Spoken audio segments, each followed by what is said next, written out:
I spent 40 years serving this country from the blistering deserts overseas to the quiet valleys back home, and when I finally retired, all I wanted was peace. My ranch became my sanctuary, acres of golden pasture, horses grazing under the morning sun, and the sound of wind whistling through the pines. It was perfect until she showed up. Her name was Olivia Adams, self-appointed queen of the HOA, armed with a clipboard and an ego the size of Texas. She marched up my driveway, heels clicking like a drill sergeant, and announced, "This property violates community standards. You need to vacate immediately." I told her calmly, "Ma'am, I built this land before your HOA even had a name." She smirked. "Then it's time to modernize." That was the moment I realized this wasn't just a power trip, it was a declaration of war. And if she wanted a war, she picked the wrong veteran. Before we dive in, tell me where you're watching from, your city and local time, and make sure to subscribe for more wild HOA stories just like this one. I've always believed that peace is earned, not granted. After decades in the Marines, I'd seen enough chaos to last 3 lifetimes. So when I bought this land 20 years ago, I built it into a quiet retreat where the loudest thing you'd hear was the sound of the windmill creaking against the morning breeze. My days were simple: feed the horses, fix a fence, ride the ATV down the property line at sunset just to watch the deer move across the hills. My nearest neighbors were half a mile away, retirees, families, and a couple of ranchers who shared my respect for space and privacy. Life out here wasn't about control, it was about coexistence. Then the subdivisions started creeping in. What used to be open fields turned into rows of modern community homes, white fences, perfect lawns, and matching mailboxes that all screamed uniformity. And with them came the inevitable, the homeowners association. At first, it didn't concern me. My property sat outside their initial boundary. I wasn't under their jurisdiction, and I intended to keep it that way. But the HOA had other ideas. One afternoon, I got a letter slipped under my gate. No postage, no signature, just a printed notice from something called the Silver Creek Estates HOA. It said my barn was non-compliant with color standards, my perimeter fence posed visual disharmony, and my display of military signage needed to be approved by the aesthetic committee. I laughed so hard, I nearly spilled my coffee. Aesthetic committee. On a working ranch, I called the number listed at the bottom. A cheerful voice answered, "Silver Creek HOA office, this is Cheryl speaking." I explained politely that my property predated their subdivision and wasn't part of their development plan. Cheryl paused, then said, "Oh, I'll let the president know." That was my first interaction with Olivia Adams. A week later, she showed up in person. Bright pink suit, oversized sunglasses, clipboard tucked like a weapon under her arm. The kind of woman who smiled without meaning it. "Good morning," she said in that tight, sugary voice. "I'm here regarding your property." I wiped my hands on my jeans. "You must be Olivia. I heard you're running the neighborhood council." "Correction," she said. "I am the HOA president. And we've had several complaints about your property's rustic appearance." "Rustic," I repeated, raising an eyebrow. "It's a ranch." "Yes, well, Silver Creek is moving toward a unified aesthetic. White barns, matching shutters, no visible equipment from the street, and definitely no," she looked at my gate sign, "Semper Fi Ranch. That's military branding, against community code." I let out a quiet chuckle. "Ma'am, this land isn't in your community. It's on federal record, purchased long before your HOA existed." She smiled wider, the kind of smile that meant trouble. "Boundaries can change, Colonel. The county just approved a new zoning alignment. Your land now falls within Silver Creek's influence area." "Influence," I said, "isn't the same as authority." Her tone sharpened. "We'll see what the board says." And just like that, she left, leaving a faint cloud of perfume and a storm brewing behind her. Over the next month, the letters kept coming. Final warning, notice of violation, pending penalty assessment, each one more ridiculous than the last. My barn roof was too reflective. My horse corral was a safety concern for nearby homeowners. Even the American flag on my porch was non-standard in proportion. I started keeping them in a folder labeled comedy material. The neighbors began whispering. Some were sympathetic, others afraid. I overheard one woman at the local diner say, "You know, Olivia's talking about forcing that old Marine off his property, says he's lowering property values." That was the moment I realized this wasn't about aesthetics, it was about control. I decided to pay a visit to the next HOA meeting. When I arrived, it was held in the newly built community clubhouse, marble floors, pretentious chandeliers, and about 20 residents sitting in neat rows like school children. Olivia stood at the podium running through violations and proposals for landscaping improvements. When it came time for public input, I raised my hand. She froze. Yes. Colonel, I'd like to address item number 6 on your list, I said. The so-called zoning inclusion of my property. This isn't the place for private disputes, she snapped. With all due respect, ma'am, when you send letters to my ranch, it becomes my business. Some of the residents started murmuring. I could see a few hiding their smiles. They knew this was ridiculous. Colonel, she said through gritted teeth, if you can't comply with our regulations, we'll have to enforce them legally. I nodded slowly.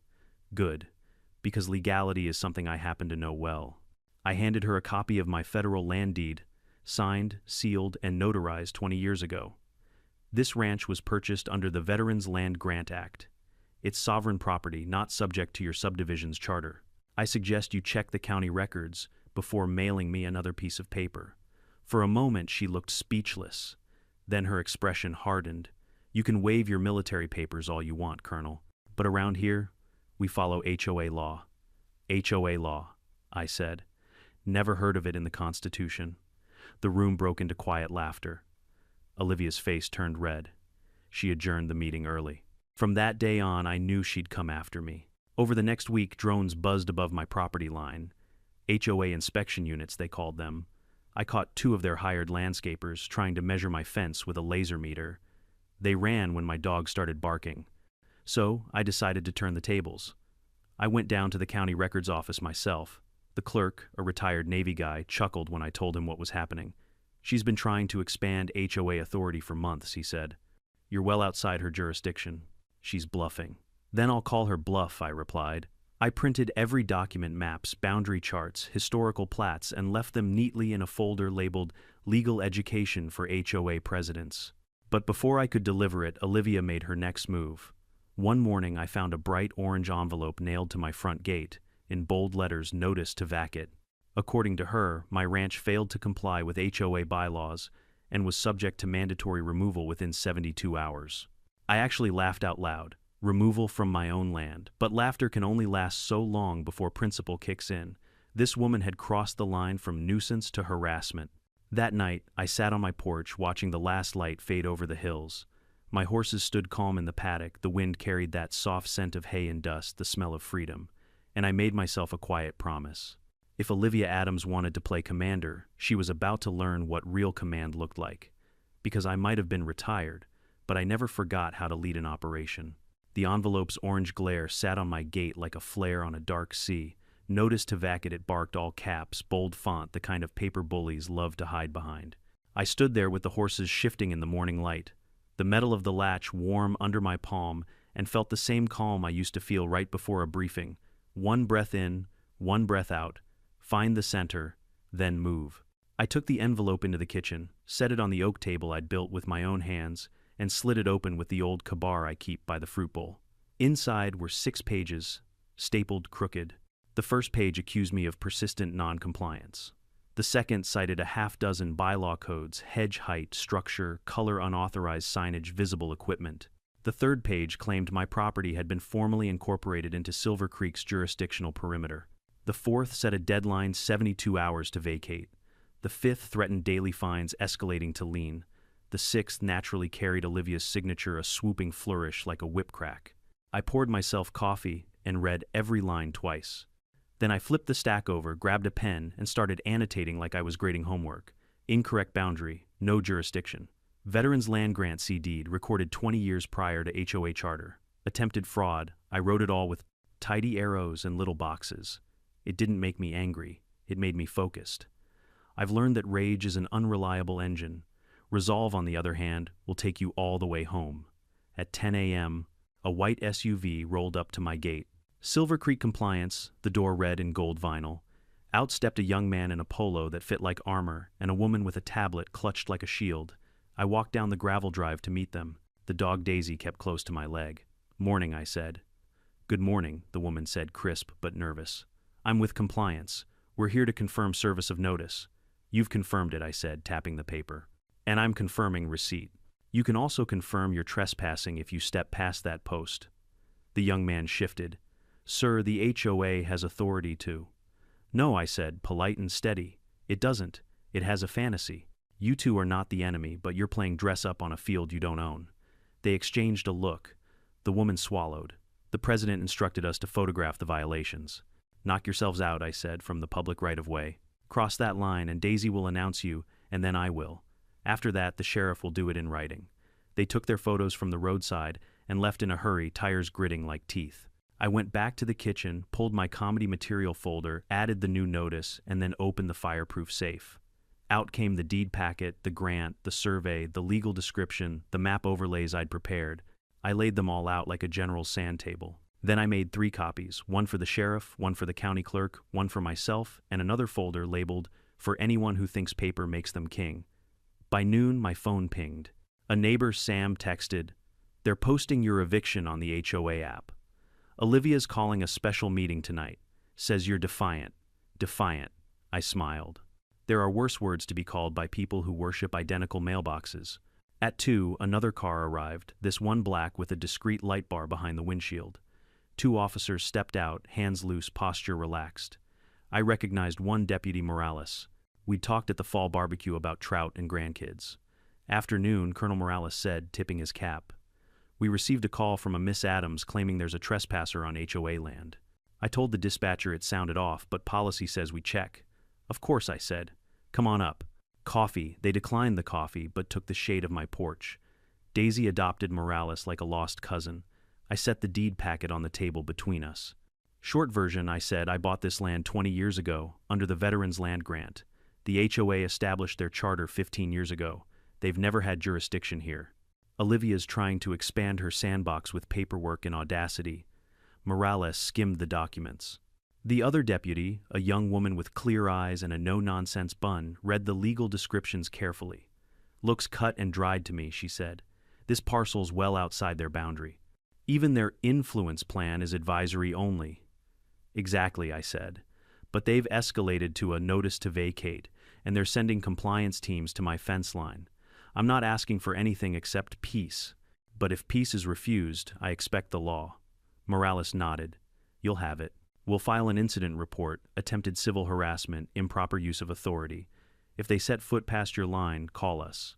"Appreciate you," I said. They left with a copy of the packet.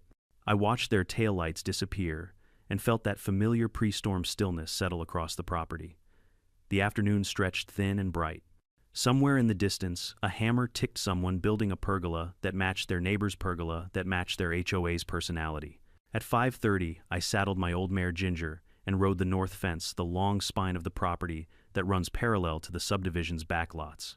Lawns lay beyond the wire like green rugs, rolled to the horizon, perfect edges, no dandelions, not a single toy left out of place. It looked safe and joyless in equal measure. A drone buzzed above the cul-de-sac. It dipped low-nosy, then zipped back when I looked straight at it. Ginger flicked her ear as if to say, "Flies all of them." By 7, the clubhouse parking lot filled. I could see the glow from the hilltop. "A special meeting," Sam had said. Curious, I showered, put on a clean denim shirt, and drove down. I parked outside the HOA line. Symbolic, sure, but symbols matter, and walked in with my deed packet under one arm. Inside, the air conditioning carried the faint citrus scent of money. Residents lined up in neat rows, phones ready. Olivia stood at the podium in a sharp blazer chin lifted like a ship's prow. Her eyes found me and glittered. "Perfect timing," she said into the microphone. "The individual in question has decided to join us." "I'm a neighbor," I said calmly, "not a subject." She ignored the comment. "Order of business due to repeated and willful violations of community standards, and in accordance with Section 4.3 of our bylaws, we have issued a notice to vacate to the occupant of the non-compliant property on Ridgeline Road. This measure protects our property values and safety. We have engaged legal counsel and requested police assistance." A murmur ran through the crowd. Someone whispered, "Is that even legal?" Another answered, "If Olivia says so." I stepped to the side aisle and raised the folder. "May I address the board?" Olivia's smile was porcelain. 2 minutes. I took the center aisle, not too fast, not theatrical, and stood where everyone could see my face. "My name is Jack Turner," I said, voice steady. "I spent 40 years in the Marine Corps. I purchased my ranch under a federal veterans grant recorded at the county 2 decades ago. Silver Creek HOA did not exist then. Your charter does not cover my land. Your influence area is a brochure, not a law. Here are copies of my deed survey and boundary maps for your records. I will happily email them." A few people nodded relief, flickering on their faces like porch lights. Others stared at Olivia. She took the papers without looking down. Our legal counsel has confirmed jurisdiction. Name the counsel, I said, and show the opinion. Olivia's jaw tightened. We don't share privileged documents with non-members. Then stop sending non-privileged threats to non-members, I said, keeping it light, almost friendly. This notice is void on its face. You know it. The deputies who visited me today know it. Your own bylaws know it if you read them. A chuckle rippled. Olivia's cheeks flared. She leaned into the mic. Sir, if you refuse to comply, we will escalate. We can place a lien. We can involve the county. You can try, I said. You cannot lien what you do not govern. As for the county, I talked to the clerk this morning, and the sheriff. And because I like things tidy, I also submitted a harassment complaint and a request for a declaratory judgment. That was before your compliance team trespassed to nail this circus poster on my gate. I lifted the orange notice. Cameras clicked like cicadas after rain. A man in the second row stood. Olivia, is this true? We're going after a veterans ranch that isn't even in Silver Creek. We are protecting our investments, Olivia hissed. Rustic eyesores reduce value. Rustic eyesores built this county, I said gently, and veterans bought you the right to decorate your mailbox. Laughter now louder, uncontrolled. Olivia banged the gavel. Order, order. She pointed the gavel at me like a wand. You have 24 hours to remove unauthorized signage, repaint all visible structures, white lower fencing to code, and submit for approval. Or leave. No, I said simply. Silence fell like a curtain. I'll leave you with this, I added. Tomorrow morning, I'll be conducting a lawful, pre-approved activity in the vicinity of Silver Creek. It will be orderly, respectful, and fully coordinated with local authorities. It will not involve your property unless you invite it. I suggest you take the night to reread your bylaws and reconsider whether you want to keep trespassing across a line you can't see, but the law can. Someone in the back said, What activity? Another whispered. Is it construction? Olivia squinted at me, trying to read the map of my face. Meeting adjourned, she snapped. I walked out under a sky so clear it looked newly minted. Crickets tuned up in the ditches. The clubhouse doors swung shut behind me with a soft hydraulic sigh. Outside, Sam caught up to me. Colonel, he said, eyes bright, you really going to do something? Something lawful, I said. Something clarifying. He grinned. I'll have my camera ready. Back at the ranch, I dialed 3 numbers. Morales at the sheriff's office, the county clerk, and then a number I hadn't called in years, a desk at the base logistics office. The voice on the other end heard my name and gave a low whistle. Colonel Turner. Been a while. Yes, it has, I said. I've got a training coordination document you might dust off. Community relations component. We'll keep it clean, safe, and by the book. Can you spare some bodies for a morning drill? A beat. Then a chuckle. How many you thinking, sir? I looked out across my pasture to the neat grid of houses beyond those rows of cloned facades that believed conformity was the same thing as community. Oh, I said, smiling to myself. Enough to make the point. I hung up, turned off the porch light, and listened to the wind move through the pines, the old patient sound of a place that remembers who truly tends it. Somewhere in the subdivision a drone buzzed, and then fell quiet. I slept the way I haven't slept in days. When dawn came, it came fast, a clean blade of light across the ridge, and with it, engines, many engines, voices, cadence, set to a heartbeat I knew by muscle memory. I poured coffee into a thermos, tucked the deed packet under my arm for habit's sake, and stepped onto the porch with Daisy at my heel. The day of clarification had arrived. By the time the first golden light spilled across the valley, I'd already been up for hours. Old habits die hard. Coffee checklist, silence. The house was still, but the air outside hummed with that low electric tension that always comes before something big, before a mission, a verdict, a reckoning. I stood on my porch watching the mist creep through the pines. The horses shifted in their stalls, restless but calm, like they could sense what was coming. Out past the ridge, the roofs of Silver Creek glimmered in perfect symmetry, that artificial perfection that always made me feel like I was staring at a movie set instead of a neighborhood. Inside my desk looked like a command post.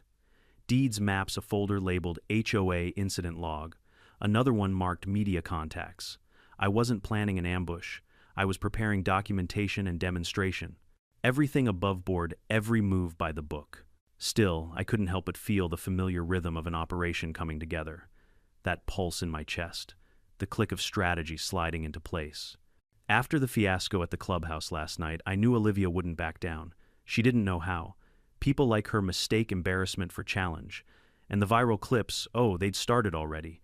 Someone at the meeting had uploaded her meltdown, her 24-hour ultimatum. By midnight, the video was on 3 veteran Facebook groups and 1 local news forum under the title, HOA President Threatens War, Hero Over Fence Paint. The comments section was brutal. She's about to learn what Semper Fi means. Someone needs to teach Karen about federal land grants. Colonel's about to deploy the neighborhood. And my personal favorite, she picked the wrong hill to die on. By dawn, my inbox had messages from journalists, retired Marines, even a congressman's aide who said, "If she touches that flag, call me." I didn't need backup, but I wasn't going to turn down support either. Around 7 a.m., I heard a truck pull into the driveway. It was Jake Bulldog Rains, an old comrade from my command days. He stepped out wearing sunglasses, a faded base cap, and that same grin he used to wear before training drills that made recruits question their life choices. "Colonel," he said, giving me a nod, "heard you've got a situation. More like a misunderstanding with delusions of authority," I replied. He grinned. Well, we brought clarity. 2 more trucks pulled in behind him, familiar faces climbing out, Veterans Reserve members, logistics guys. They weren't here for violence or intimidation, they were here for structure. The base had approved a community relations drill for the day, a logistics exercise involving convoy coordination and rural navigation. Completely legal, fully registered, and entirely coincidental that it would take place adjacent to Silver Creek's perfectly manicured lanes. I sipped my coffee, everything set, paperwork filed. Sheriff's office notified. Base commander signed off. We even have permits for crowd management, in case your HOA audience gets enthusiastic. Excellent. By 8 a.m., the quiet ranch lane started filling with movement. Diesel engines rumbled. Boots hit gravel. Radios crackled. The air filled with that disciplined hum only a Marine operation could produce, efficient, loud, without chaos, purposeful, without aggression. Daisy wagged her tail like she'd been waiting for this parade all week. From the ridge above the subdivision, you could already see the glint of sun bouncing off dozens of trucks, olive, sand, black. It wasn't 300 soldiers armed for war. It was 300 Marines on rotation for logistics, training drivers, engineers, communications, techs, men and women who'd volunteered for a weekend exercise in civil coordination. I called Morales at the sheriff's office just to keep everything transparent. "Morning, Colonel," he said, his tone cautious but amused. "I've got about 50 calls already asking why there are military vehicles outside Silver Creek. Because I said we're training to coordinate rural safety routes entirely within public right-of-way. You have the approval forms, right?" "I do," he said, chuckling. "And Olivia just called me screaming about an invasion." I told her to calm down, said it's a federal training day. Her words were, and I quote, "They're surrounding my house." Technically, I said that's accurate. I could almost hear his grin through the phone. "Just keep it civil, Colonel." "I know you will, but I have to say it. You know me, Morales. I'm all about diplomacy." By 8:30, the subdivision's silence was gone. Rows of identical driveways framed a scene out of a military movie, transport trucks rolling slowly, Marines stepping out to set up temporary barricades, navigation posts, and comms tents. A loudspeaker crackled, "Training exercise in progress. Please remain clear of the roadways." Olivia burst out of her front door like a peacock in panic. She was dressed in full HOA battle attire, pressed blazer, pearls, tablet clutched tight. Her voice sliced through the morning air. "What is this?" she screamed. "You can't just bring tanks into my neighborhood. Those are Humvees, ma'am," Jake said politely. "And we have authorization." "From Hugh County Sheriff's State Guard and Marine Command," I said, stepping forward with a coffee mug in hand. "Would you like to see the paperwork again?" I brought extra copies. Her jaw worked, but no sound came out. She looked around. A few neighbors were already outside, phones raised, filming everything. Kids on bicycles waved at the Marines, who waved back cheerfully. The whole scene looked more like a parade than a standoff. "Training Zone," one of the corporals announced, posting a laminated sign on the HOA entrance. "Restricted area for safety. Please stay indoors." Olivia shrieked, "You can't restrict me from my own street." "Technically, ma'am," Jake said with a smile, "we're restricting vehicles from obstructing federal movement for 4 hours. You're free to walk wherever you like." She froze, realizing walking meant facing dozens of cameras. The irony was delicious. By mid-morning, the Marines were efficiently cleaning ditches, trimming overgrown hedges, and patching potholes the HOA had ignored for years. They even repainted a few fading stop lines at intersections. The neighborhood looked better than it ever had, and Olivia's voice could be heard echoing from porch to porch. "This is unauthorized landscaping." I stood by my fence, watching the entire spectacle unfold with that quiet satisfaction you only feel when justice aligns with poetic timing. Then came the cherry on top, a drone crew from a local news channel. Apparently someone had tipped them off about a neighborhood under military lockdown. The camera zoomed in on Olivia, pacing frantically in front of her home, shouting orders no one followed. The anchor's voiceover, local HOA conflict, escalates as retired Marine hosts training exercise outside disputed property. They cut to me for comment. "Sir, are you retaliating against the HOA?" I smiled at the camera. Retaliation implies anger. This is just coordination, showing that community works best when people know their boundaries. The clip aired live on social media. Within hours, hashtags appeared, number Hokarens Marines, number Operation Curb Appeal, number Semperfence. By noon, the internet had already crowned a winner.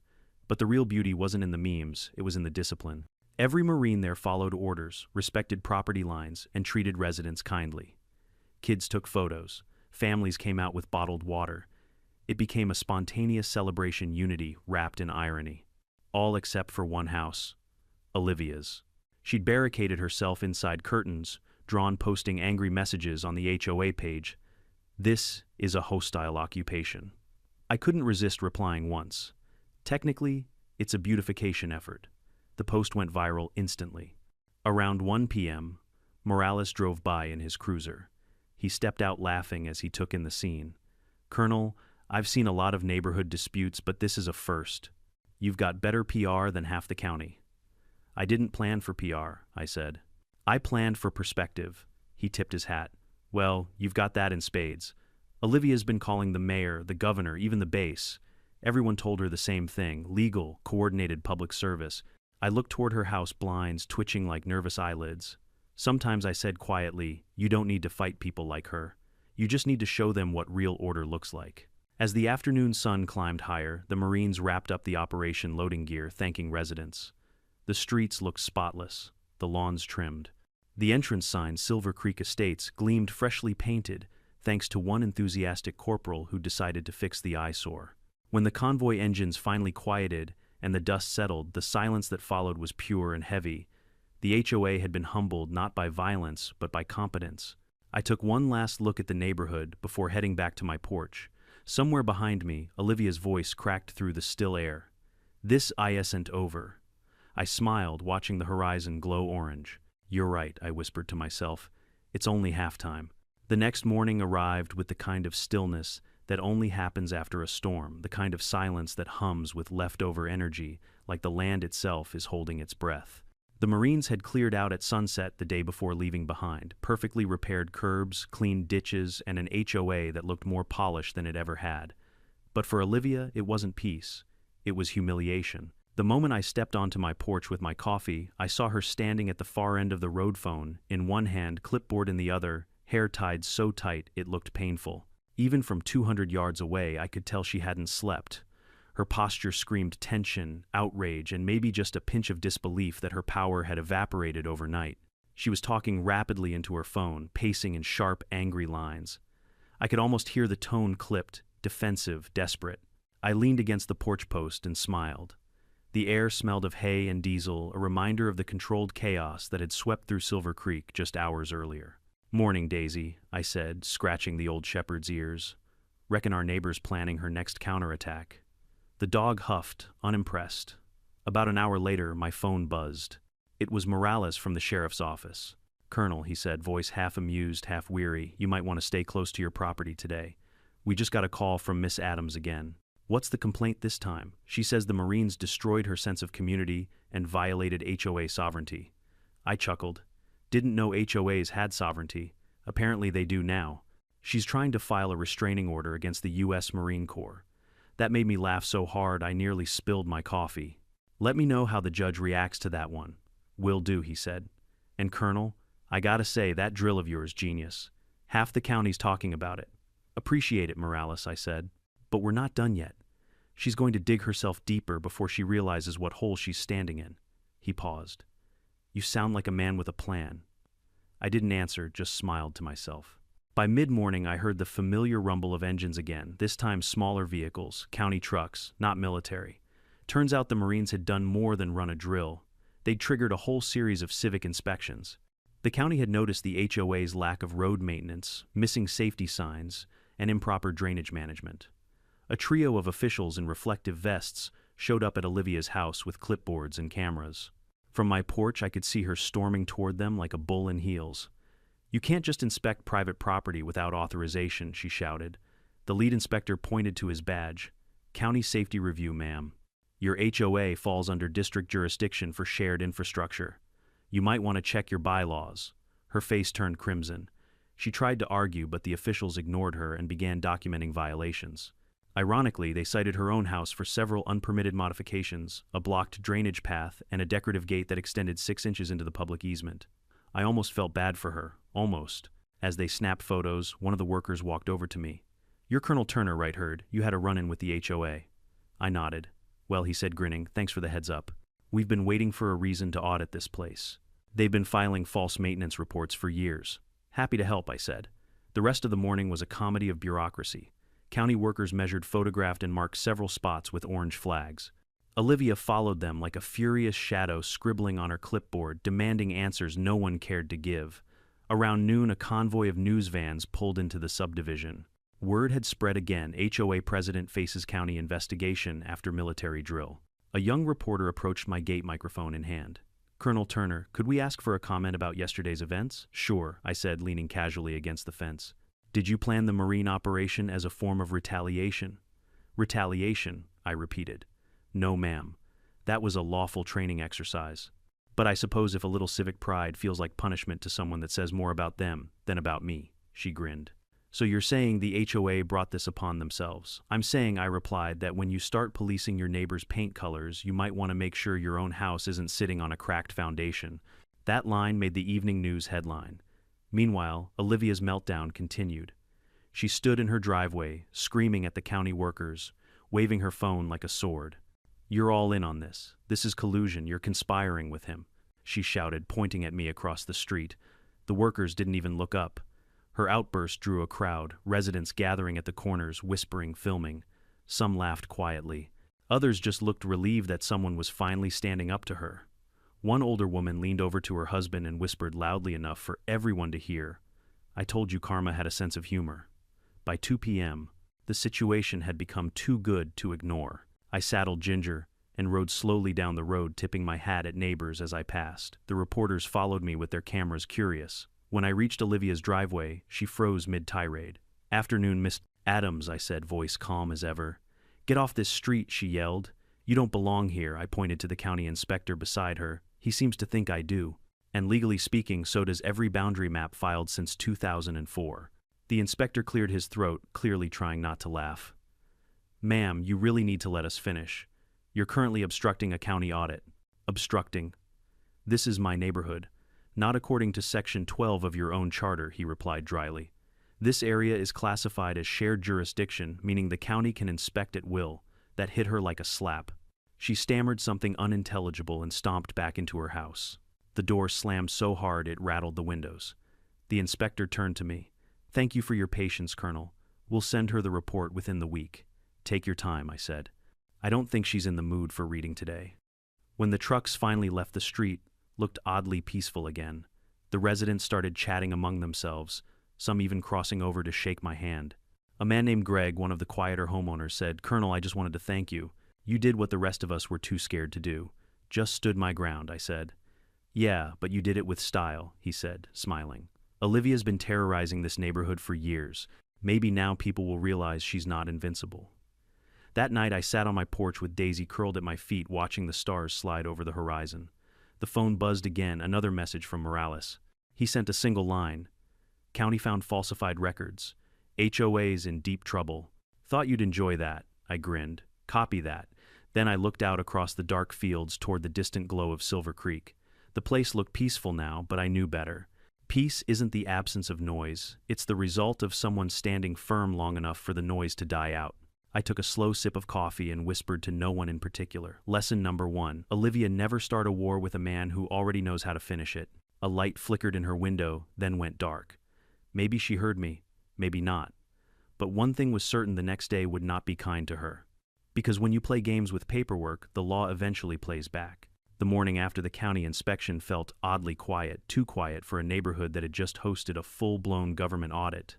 The air was thick with that kind of silence that doesn't mean peace but tension. The kind of silence that happens when gossip hasn't yet finished loading. I woke up early, as usual, coffee in hand, Daisy trotting at my heel. The ranch looked peaceful, bathed in golden light birds skimming over the pasture like they hadn't heard the drama. But even from my porch, I could tell something was brewing down in Silver Creek. Cars were parked crooked along the main road, and a small crowd was gathering outside Olivia's house. I couldn't resist. Curiosity might have killed the cat, but in this case it was just going to make my morning coffee more entertaining. When I reached the property line, I could already hear her voice shrill, commanding unraveling. Olivia Adams was in full meltdown mode. Her pink blazer was rumpled hair, disheveled, and she was clutching her clipboard like a lifebuoy. A few of the HOA board members stood around her, looking guilty and uncomfortable, trying to calm her down. "This is harassment," she screamed, waving a stack of papers in the air. "The county has no authority here. I am the authority here." Her vice president, a nervous man named Harold, tried to reason with her. "Olivia, maybe we should let the auditors finish their review." "Finish. They've ruined everything," she snapped, cutting him off. "Do you know what it looks like when the media reports that the HOA president's house violated her own rules? I look like a joke. A fraud," Harold muttered under his breath. "Well, if the shoe fits," she whirled on him so fast that her clipboard nearly flew out of her hand. "What did you say?" He stepped back. "Nothing, Olivia. Just, maybe we should take a break." But there was no stopping her now. The news vans had returned for follow-up coverage, their cameras gleaming in the sunlight. Reporters hovered at a distance, recording every word. It was like watching a live broadcast of self-destruction. Olivia turned toward them, her voice rising another octave. "You people think you can humiliate me on TV," she shouted. "This entire situation has been orchestrated. That man," she pointed a trembling finger toward my ranch, "has manipulated the media, the military, and the county government to destroy my reputation." I raised my coffee cup from my porch and gave a small polite wave. She saw it, and that was the spark that lit the powder keg. "Oh, don't you wave at me, Colonel," she shrieked. "You think this is funny. You think your little Marine parade makes you untouchable." Her voice cracked. "Well, guess what? I'm filing for criminal charges. You and your goons trespassed on HOA property. You brought military equipment into a residential area. You've endangered civilians. And she jabbed her clipboard toward me, am going to make sure you regret it." The crowd gasped, but I didn't move. I just set my mug down on the porch rail, walked down the steps, and approached her. Slowly, calm, measured, deliberate. The cameras followed me like sharks sensing blood. When I reached the edge of her driveway, I stopped. "Miss Adams," I said quietly, "you may want to lower your voice before you say something you can't unsay on live television." "Don't you threaten me," she snapped. "Not a threat," I said evenly. "A suggestion. You're free to call whoever you want, sheriff, lawyers, the president, if you can reach him. But you'll find every single one of them saying the same thing: no law was broken. Everything that happened here was authorized and documented. You're standing in front of half the town trying to fight facts with feelings." That made her falter, but only for a second. Then she laughed a high, hysterical laugh that didn't sound human anymore. "Oh, you think you're clever, don't you? You think everyone loves you because you're a hero." I shrugged. "I think they love me because I leave them alone." The crowd chuckled quietly. Olivia's face flushed red. "You're mocking me. I'm just speaking plain English," I said. She turned on the reporters next. "And you're parasites, all of you twisting the truth to make me look insane." One of the reporters, the same young woman who'd interviewed me before, held her ground. "Miss Adams, we're just documenting events as they happen. Would you like to make an official statement?" Olivia froze, realizing the cameras were all on her. For a moment, she straightened her blazer, trying to recover some dignity. "Fine. Yes. My statement is this: the HOA is the backbone of civilized living. Without structure, without order, neighborhoods decay. We maintain standards, and we..." Then, as if on cue, her sprinkler system burst to life, except it wasn't spraying water. It was sputtering brown, muddy sludge straight onto her heels and blazer. The crowd exploded in laughter. Olivia shrieked, stumbling backward. "Turn it off, turn it off." Harold tried, but the control box sparked and shorted. One of the Marines from yesterday, still nearby, helping an elderly resident with yard repairs, called out helpfully, "Ma'am, looks like your irrigation line's clogged." Probably a result of all those unapproved gate extensions blocking drainage flow. That comment made it onto every news clip that night. By the time the sprinklers finally sputtered out, Olivia was covered head to toe in muddy streaks. Her hair hung limp, her clipboard dripping brown water. She glared at the crowd like a wounded lion. "You'll all regret this," she hissed. "I built this community from somewhere in the back," someone shouted. "Yeah, and now you're flooding it." The laughter this time was louder, uncontrollable, joyous, cathartic. She stormed back toward her house, but before she reached the door, she slipped on the wet sidewalk and fell with a loud thud, her clipboard flying into a puddle. The cameras caught every second of it, slow motion, dramatic, poetic justice in 4K. I walked forward and offered her a hand, but she slapped it away. "Don't touch me, as you wish," I said, stepping back. She scrambled to her feet and pointed a shaking finger at me again. "This isn't over. I'm calling my lawyer, the mayor, the governor." "Good idea," I said calmly. "You might want to start with a plumber." That line did it. The crowd burst into applause. Even Harold, her right-hand man, couldn't hide his grin. He turned to her and said softly, "Olivia, maybe it's time to step back." "Step back," she shouted. "You're all traitors, or just tired," he said, voice low. "We're tired of you turning everything into a war." For the first time, she had no comeback. She just stood there, soaked and trembling as realization crept in. The HOA members she had bullied for years were no longer afraid. The reporters packed up their gear, neighbors began to drift away, and the once feared Olivia Adams stood alone in front of her dripping house, a queen without a court. I gave her one last look. "For what it's worth," I said, "you could have been a decent neighbor. You just had to learn that power doesn't mean control." Then I turned and walked back toward my ranch. Daisy padding beside me, the sound of laughter and camera shutters fading behind. Later that afternoon, Morales called. His tone was part amusement, part disbelief. "Colonel, you're going viral again. The clip of her yelling about HOA sovereignty has 500,000 views already. Guess people enjoy a good civics lesson," I said. He chuckled. "You may not realize it, but you've just become a local legend. Folks are calling you the Colonel of Calm." I smiled. Better than the man who got evicted by a clipboard. That night, as the sun dipped below the ridge, the quiet returned, this time the good kind. The air smelled like cut grass and clean dirt. The world, for the first time in weeks, felt right again. And somewhere across the valley, a woman in a pink blazer sat alone in her living room, realizing that her crown had finally cracked. By the following morning, Silver Creek wasn't a neighborhood anymore, it was a headline.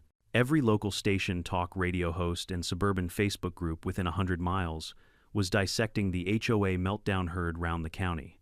Clips of Olivia's muddy sprinkler moment looped endlessly online, accompanied by slow-motion replays, remixes, and one particularly cruel TikTok edit that set her fall to dramatic opera music.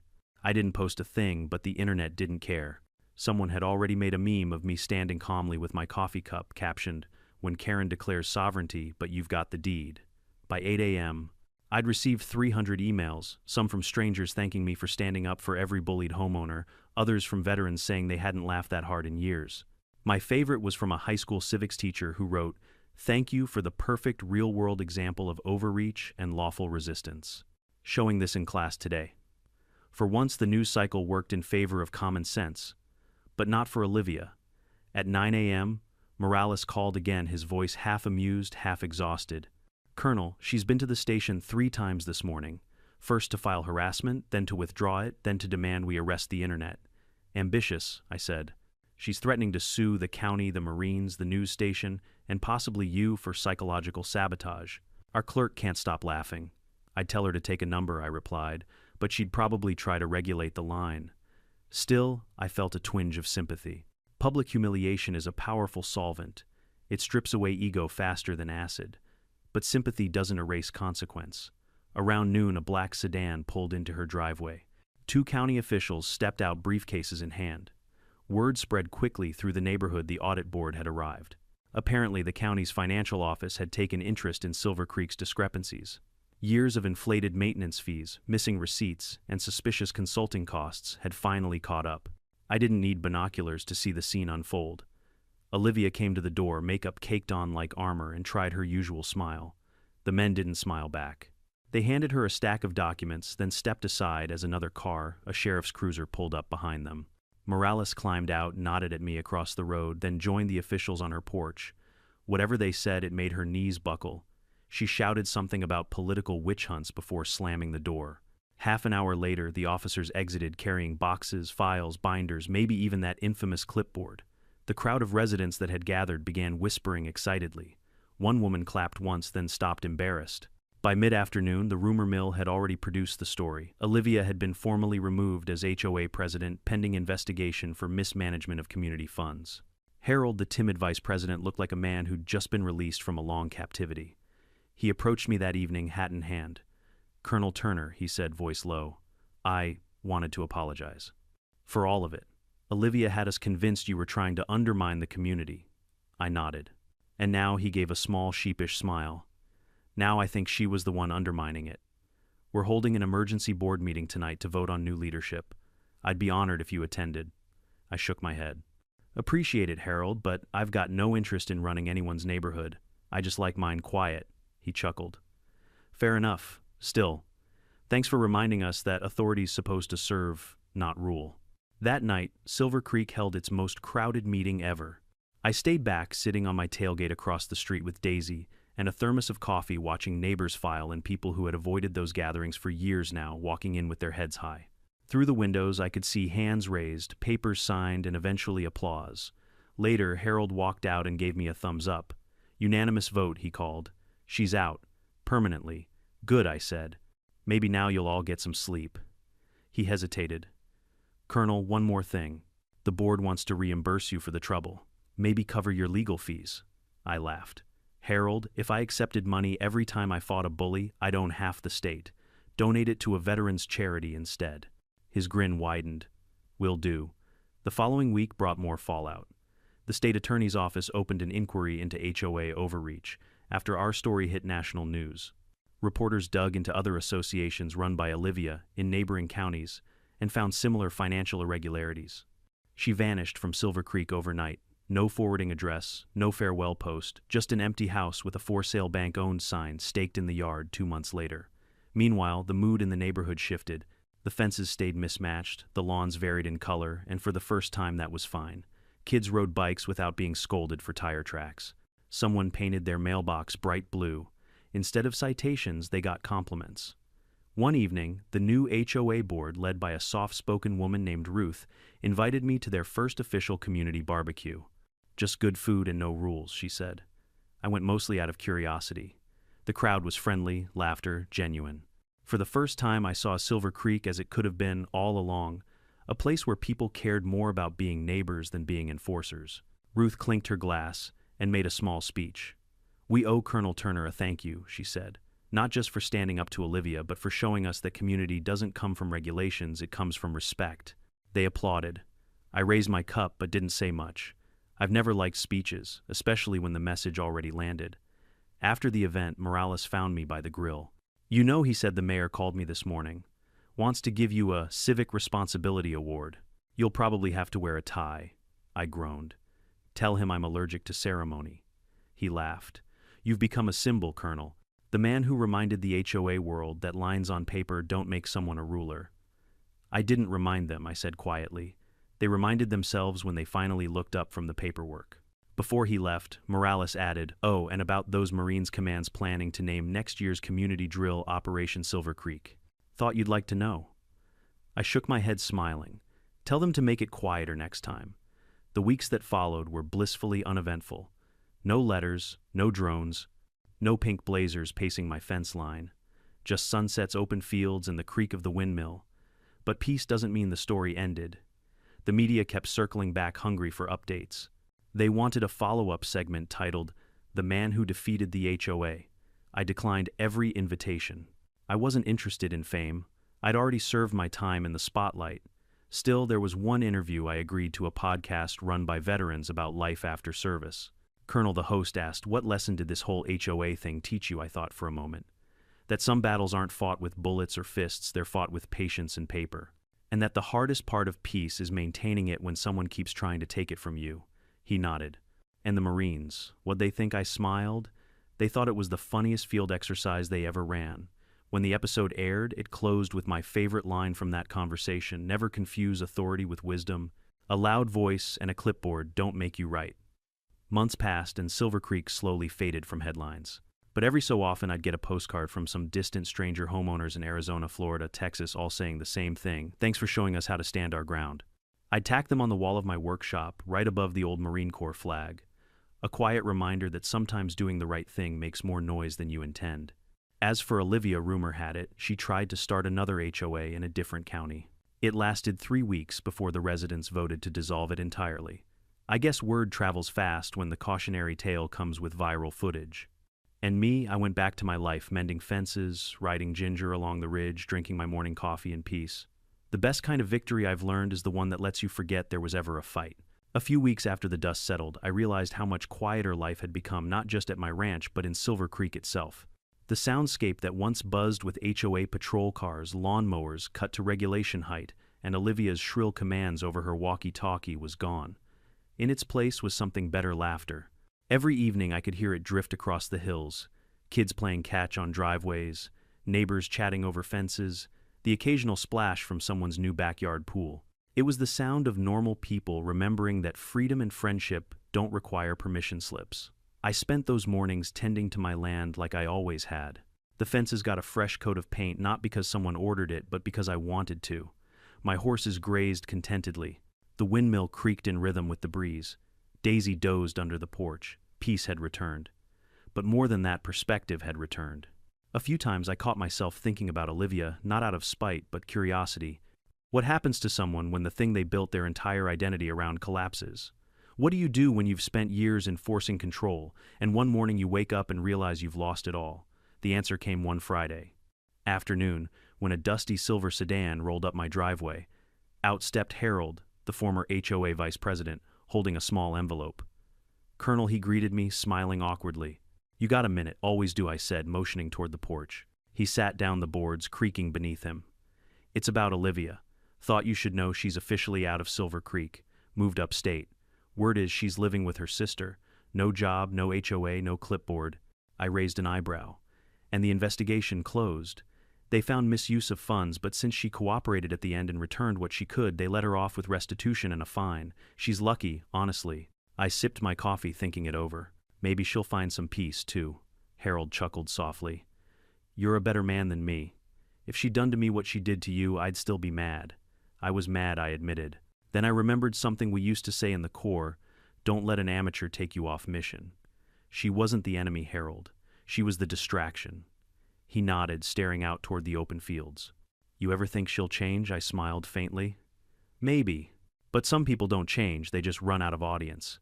He laughed quietly, then handed me the envelope. "The board wanted you to have this." Inside was a photograph. The entire Silver Creek community, families, kids, even the new HOA leadership, standing together under a banner that read, "Thank you, Colonel Turner. Our community, our choice." Below it, a handwritten note from Ruth, the new president. "You reminded us that a neighborhood is supposed to be a home, not a hierarchy." I didn't say anything for a long time, just stared at the photo and felt something I hadn't in a while, a quiet pride, the kind that doesn't need applause. Harold stood up to leave. "Barbecue tomorrow evening at the clubhouse. Hope you'll come." I nodded, wouldn't miss it. The next day was one of those perfect country afternoons, sunlight slanting through the trees, a gentle wind carrying the smell of grilled food and laughter. I rode Ginger down to Silver Creek, and for the first time since I'd met Olivia, nobody glared, whispered, or measured my fence posts. Kids ran up to pet the horse, neighbors waved. Someone handed me a plate piled high with ribs and corn on the cob. It felt human again. Ruth spotted me near the grill and raised her glass.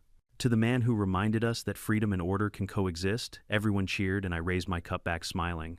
"Appreciate the sentiment," I said, "but all I did was stand my ground. You all did the rebuilding."